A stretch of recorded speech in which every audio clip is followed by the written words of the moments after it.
Hello and welcome to Downright Books, the book review channel where we discuss all things books for those who do read and those who don't.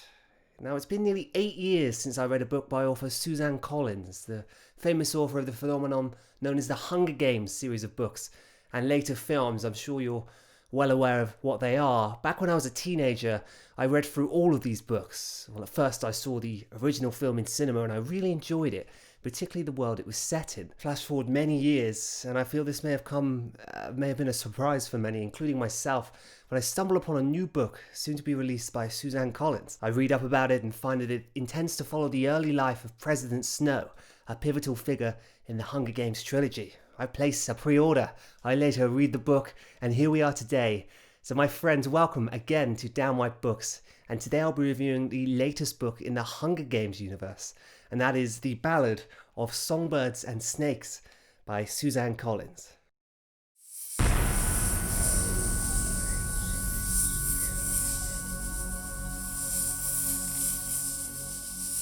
Now, before we get stuck in, I understand this is a very new book, and so this review will contain minimal spoilers. I will say that you are going to learn a bit more than the blurb on the back, but no major plot points are going to be given away.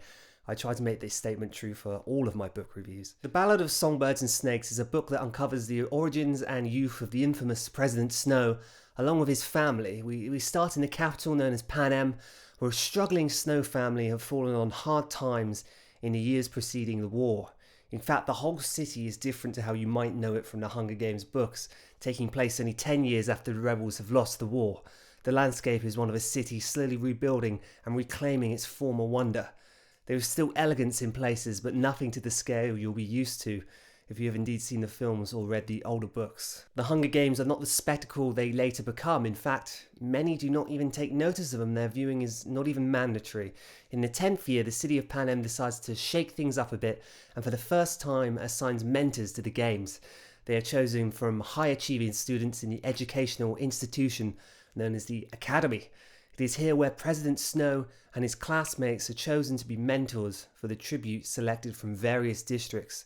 With the Snow family falling on hard times, Coriolanus Snow sees this as an opportunity for redemption and a ticket to higher education. All he needs to do is make his tribute victorious. So that's the basic premise of this book. A character we all know and most likely hate is a million miles away from where we meet him in the later books. But how does all this hold up? Well, the tale twists and turns for a long time, taking various directions and throwing our main character all over the place. At times this book is enjoyable, but mostly I found it very unconvincing. This is a longer book than most, coming in at over 500 pages. It's not obsessively long by any means, but it's certainly long enough to the point where it needs to be interesting throughout. And sadly, and I am a fan of this series, so this is hard to say, there are several sections that fall completely flat. You spend most, if not all of your time with Coriolanus Snow, and I find his character underdeveloped, odd, and just disingenuous. The story continues on and on, but little to any changes in development happen to the central character Snow. And so around 50 pages from the end, not a lot has really changed. He's thought about things he may not have really given 100% consideration earlier. Some newer views have come to light, but I struggle to believe the character I'm reading about is later to become the cold-hearted savage we know decades later. He has little to any of these characteristics and often seems caring. I'll admit, mostly for his own gain, most of the time, but he doesn't come across as a maniacal, over-controlling and power-hungry person.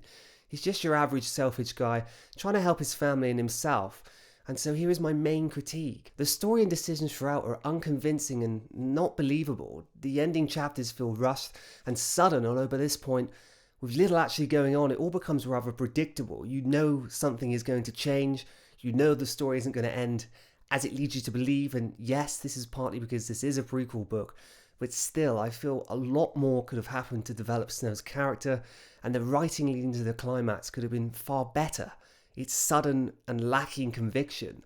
Then you carry on for another 15 or so pages and that's it. The book is over. Everything feels forgotten, even the power and remnants of what should be very strong emotions. A love affair blossoms throughout the second half of this book, but like my previous comments, although there are some highs, the whole thing feels forced and unbelievable. And that's in a bad way. The desire between the two characters, it doesn't feel like love, more desperation. There are attempts made to reveal the darker side of Snow, but such parts are here and there with little substance in between. I don't wish to keep putting this book down, but unfortunately, and compared to my fond memories of the original trilogy, this book is in a league of its own. And most people would use that statement positively, but no. The book this league is in is several lower than the others. You've got the easy and joyful writing style of Suzanne Collin. That's not been lost, but it's wrapped in a story that feels unrealistic and a character that is basic and unconvincing throughout. It's more so in his reactions to the situations and decisions made. They swing on a pendulum and you're left confused as to who this person really is, especially if you're familiar with earlier works. So now it comes to that point where I rate this book. I'm sure you can imagine I didn't much enjoy this book. There were enjoyable parts. The writing style was nice, it flowed. Certainly I felt the first half, parts in the first half, not even the whole first half, I mean parts in the first half were pretty good. But I was just let down. I had high expectations for this read. I'm sure everyone else has as well. But I was just let down by the progression, the development, and the decisions of the characters involved. So with all this in mind, the Ballad of Songbirds and Snakes scores from me a 54 out of 100. A book with enjoyment, but a book flawed with its approach to development of its central character to the point where it just doesn't go unnoticed. So, a little bit disappointing this book. I had, as I keep saying, high expectations. I really liked the world it's set in. I still enjoyed it. You do learn a lot about how things came to be from later books, but the story and the character you're with, I expected more. I didn't expect this, and it just didn't convince me, and so it was a hard time reading this book, especially the second half and the ending pages. It just felt like, oh, so now this happens, and I was just disappointed. I was indeed, but maybe that's just how some books go. I'd of course recommend, well, I wouldn't recommend this book personally, but if you're a fan of this series, well perhaps I would, because you're certainly not going to share the exact same opinion as me. Mine is one, as I always say. If you want to buy this book, there'll be a link below to Amazon where you can purchase this, and it will also support the channel. My friends, thank you again for spending some time with me here today and for watching this. It might be a bit of a controversial review. I've seen some of the reviews that are coming out, and they're mostly positive, but there are some criticisms out there. So thank you again for watching, and I hope you're keeping safe out there. Follow me on Goodreads if you'd like to see more of what I'm doing and what I'm reading. There'll be a link below, and please like this video and subscribe. Even start a discussion about your own thoughts on this book, because it is very fresh off the press, so we say. So it'll be good to hear your own thoughts and ideas regarding it. Thank you very much for watching. I will see you again soon. Bye bye.